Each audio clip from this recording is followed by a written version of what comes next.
Alasan Polda Metro Jaya tak tampilkan Cassandra Angelini di konferensi pers. Artis sinetron Cassandra Angelini ditetapkan sebagai tersangka kasus prostitusi online. Namun, saat konferensi pers di Polda Metro Jaya, ia tidak ditampilkan di hadapan publik.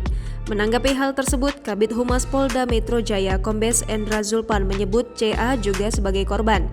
Dalam kasus ini, penyidik Polda Metro Jaya sudah menetapkan 4 tersangka. Mereka ialah CA, kemudian ketiga mucikari KK, R, dan UA. Saat konferensi pers kasus prostitusi online yang menjerat CA di Polda Metro Jaya, pihak kepolisian hanya menampilkan 3 tersangka yang berperan sebagai mucikari. Sedangkan CA alias Cassandra Angelini tidak ditampilkan di hadapan publik.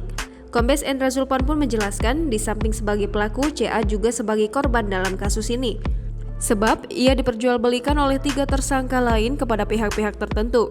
Para mucikari itu memperdagangkan CA untuk mendapatkan keuntungan sebagai mata pencaharian. Oleh sebab itu, sebagai korban, maka CA tidak ditampilkan ke publik. Mereka dijerat pasal berlapis. CA dan 3 pria yang menjadi mucikarinya pertama dijerat dengan pasal 27 ayat 1 Jungto, pasal 45 ayat 1 Undang-Undang Nomor 19 Tahun 2016 tentang perubahan atas Undang-Undang Nomor 11 Tahun 2008 tentang ITE dengan pidana 6 tahun penjara. Kemudian kedua, pasal 2 ayat 1 nomor 21 tahun 2017 tentang pemberantasan tindak pidana perdagangan orang dengan pidana paling singkat 3 tahun dan paling lama 16 tahun.